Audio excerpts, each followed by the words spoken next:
I completely agree that it should be banned. It's absolutely immoral. The safety standards are very, very low. I've been here over a number of years and have witnessed horses that are not in good condition.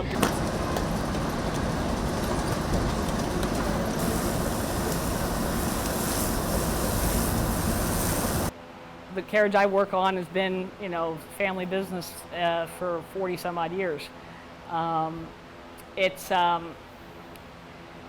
Nobody wants to drive an electric golf cart because that's what these things are. This is why we do it, are the horses.